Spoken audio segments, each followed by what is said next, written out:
Okay so बच्चों, आज के हम क्वेश्चन ले रहे हैं रीनीट 2026 एस्पिरेंट्स के लिए। In order to oxidize a mixture of 1 mole each of FeC2O4, Fe2C2O4 whole thrice, FeSO4 और Fe2SO4 whole thrice. In acidic medium, the number of moles of KBnO4 required are. तो ये आपके चार ऑप्शन है। तो पहली बात अगर हम करें कि जो क्वेश्चन है, ये क्वेश्चन जो है रेडॉक्स रिएक्शन से है, मोल कंसेप्ट से है, और एक क्वेश्चन नहीं बल्कि इसके अंदर चार क्वेश्चन है। तो सबसे पहले अगर हम इसमें देखेंगे, हमें मालूम है कि जो MnO4 होता है एसिडिक मीडियम के अंदर, पोटेशियम परमैंगनेट जो है एसिडिक मीडियम के अंदर रिएक्ट करने पे ये बनाता है Mn+2, मैंगनीज +2 बनाता है, और ये रिएक्शन है एसिडिक मीडियम में पोटेशियम परमैंगनेट की।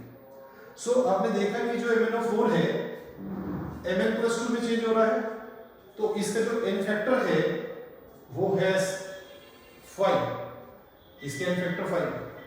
तो आप सोचेंगे कि कैसे 5 है। आपको मालूम है कि यहाँ पे Mn का जो ऑक्सीडेशन नंबर है दैट इज +7, और जो आगे प्रोडक्ट साइड में Mn+2 है दैट इज +2, +7 से +2, तो n फैक्टर 5। तो पहली बात तो ये मालूम होना चाहिए। नेक्स्ट पॉइंट अगर हम इसमें देखें तो हमारे पास जो चार रिएक्शंस हैं, so let's take the very first compound FeC2O4। So this compound is ferrous oxalate. तो इसका अगर हम नाम की बात करेंगे तो ये हमारा फेरस ऑक्सलेट है, और जो फेरस ऑक्सलेट है, ये फेरस ऑक्सलेट ऑब्वियसली ऑक्सीडेशन करेगा, और ऑक्सीडेशन करने पे it will change to Fe+3, और साथ में ये बनाएगा कार्बन डाइऑक्साइड। केवल सिर्फ यही एक पार्ट आज तक नीट और जेईई में बार बार पूछा गया है, लेकिन आज हम इस क्वेश्चन को कॉम्प्लेक्स बनाने के लिए फेरस ऑक्सलेट के साथ में फेरिक ऑक्सलेट भी ऐड किया है, और साथ में फेरस सल्फेट और फेरिक सल्फेट भी ऐड किया। So this ferrous oxalate FeC2O4 gives Fe+3 + CO2। तो अगर इसका हम n फैक्टर चेक करें तो यहाँ पे इसका जो n फैक्टर है दैट इज 3। तो आप सोचेंगे कैसे? तो देखिए, आयरन जो है ये +2 ऑक्सीडेशन स्टेट में है रिएक्टेंट साइड में, और जो प्रोडक्ट साइड में है ये +3 में, तो एक का चेंज आ गया। और जो C2O4 है, C2O4 it's -2 and the carbon is in +3 oxidation state. So now this +3 changes to +4। Carbon dioxide में कार्बन का +4 है, तो +3 से +4 1 का अंतर, फिर +3 से +4 1 का अंतर। So we have total n factor is equal to 3। ऐसे अगर हम बात करेंगे, पहले पे n फैक्टर वाला 3 आ गया।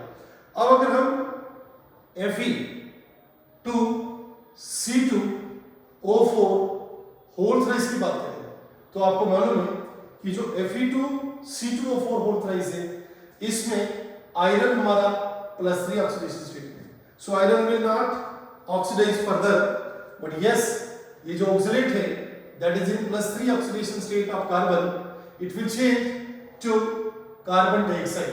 सो this is carbon dioxide. So the n factor is, आपको लग रहा होगा n फैक्टर यहाँ पे क्या है, तो देखिए अगर C2O4 3 बार लिखा गया है तो एक बार +3 से +4, फिर +3 से +4, और हमारे पास में 2 का n फैक्टर था, और 2 n फैक्टर को अगर हम 3 से मल्टीप्लाई करेंगे so you will get 6। So इस कंपाउंड का n फैक्टर 6 आ। तो next we have FeSO4। Now this FeSO4 will change to Fe+3। Sulphur is in +6 oxidation state, ऐसा कुछ होने वाला नहीं सल्फर के साथ में, लेकिन yes iron will change to Fe+3। दोबारा से +2 किस में बदला, +3 में बदला, और आपका जो n फैक्टर आया that is n factor is equal to 1। अब अगर हम Fe2C2SO4 होल थ्राइस करें, और अगर Fe2SO4 होल थ्राइस करें तो आपको मालूम है यहाँ पे जो आयरन है वो +3 में है, यहाँ जो सल्फर है वो +6 में है, तो यहाँ पे कोई भी n फैक्टर करने की जरूरत है ही नहीं। तो यहाँ पे हम लोग n फैक्टर जो है वो 0 लेंगे, कुछ लेंगे नहीं।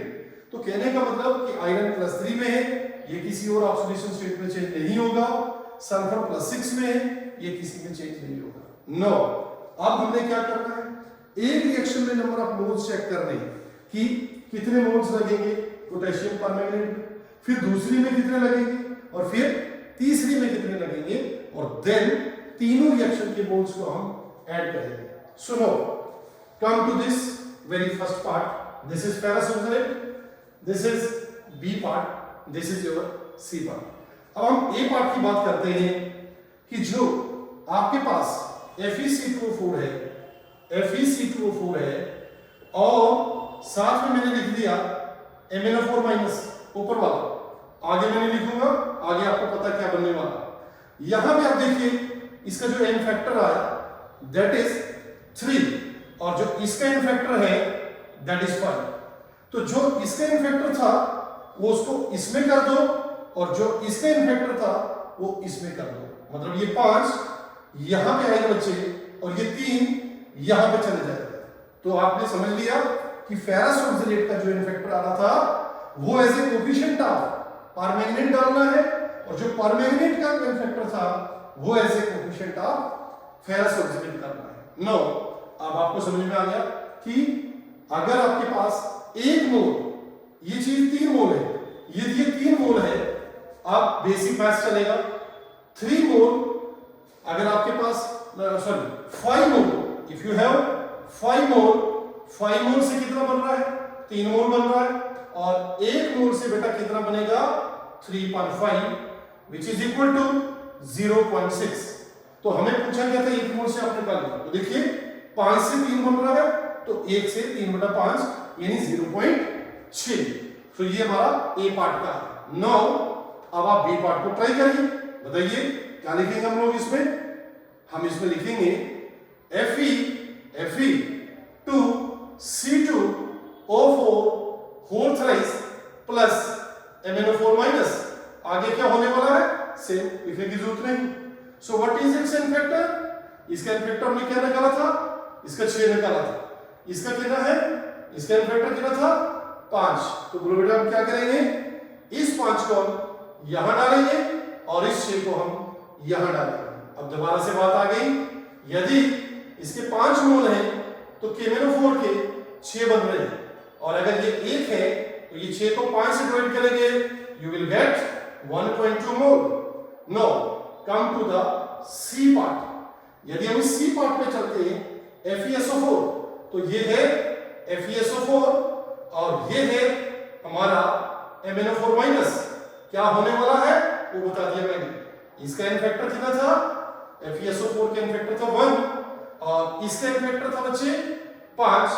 इस 5 को क्या करेंगे, FeSO4 का कोएफिशिएंट बना देंगे और इस 1 को हम यहां कर देंगे। तो बताइए 5 से बना 1 मोल और 1 से बना 1/5 मोल। सो 1.5 इज इक्वल टू 0.2 और डी पार्ट में तो हमने सोचना नहीं था। नो, अब आप आइए 0.6 plus 0.2 plus 1.2, so what's the answer, we are getting 2 is the answer. Now this 2 is your answer, so answer of this question is option number C. I hope आपको ये क्वेश्चन समझ में आ गया है। Thank you. ओके, सो बच्चों हम next question ले रहे हैं for silver. Cp joule per Kelvin per mole is equal to 23 plus 0.01 T. If the temperature T of 3 mole of silver is raised from 300 Kelvin to 1000 Kelvin at 1 atm pressure, the value of delta H will be 13 kilojoule, 16 kilojoule, 20 kilojoule और 62 kilojoule। तो बच्चों ये जो question है, पहले हमें ये जानने की जरूरत है ये क्वेश्चन किस टॉपिक का है। ये थर्मोडायनेमिक्स का क्वेश्चन है, और अगर थर्मोडायनेमिक्स के अंदर सब टॉपिक की बात करेंगे तो हमारा टॉपिक जो है Cp, इसका मतलब केमिस्ट्री विद प्रीतम बिजलाल नहीं, बल्कि इसका मतलब है heat capacity at constant pressure. और इसका वैल्यू 23.01 t है। तो हमें मालूम है कि जो डेल्टा एच होता है वो रहता है हमारा n होता है, this is t1, this is t2 and this is cp और ये dt आप रखिए। तो यह देख लीजिए डेल्टा एच जो है वो n integral t1 lower limit t2 upper limit और cp dt के बराबर है। अब इस पे अगर हम बात करें कि जो n है that's your number of moles, तो अगर मैं n की वैल्यू पुट करूं तो मेरे पास 3 आएगा, 3 मोल लिखा यहां पर। और अगर मैं t1 की बात करूं तो मेरा जो t1 है वो 300 केल्विन है और जो मेरा t2 है वो है 1000 केल्विन। और अगर मैं cp पुट करूं so we have 23 plus 0.01 t और इस पूरे को ब्रैकेट में रखेंगे हम लोग और बाहर से हम dt करेंगे।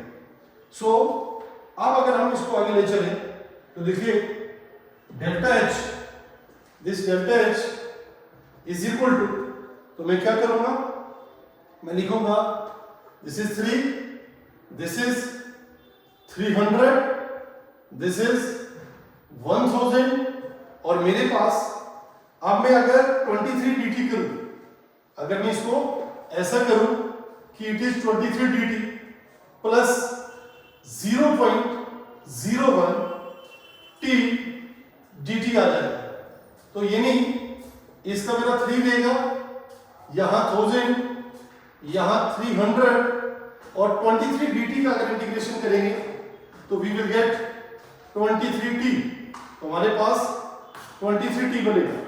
और जो प्लस में आएगा हमारे पास में 0.01, तो इसको जब आप 0.01 करोगे तो ये t है आपका, तो जब इसका इंटीग्रेशन करोगे सो इट विल बी 1 + 1 और divided by 1 + 1, so you will gate 300 1000, this is 23 t plus 0.005 या आप इसको ऐसा कर दीजिए 0.051 t स्क्वायर अपॉन 2 और ये बन गया आपका 1323 t प्लस 0.005 और ये आपका टी स्क्वायर आता है।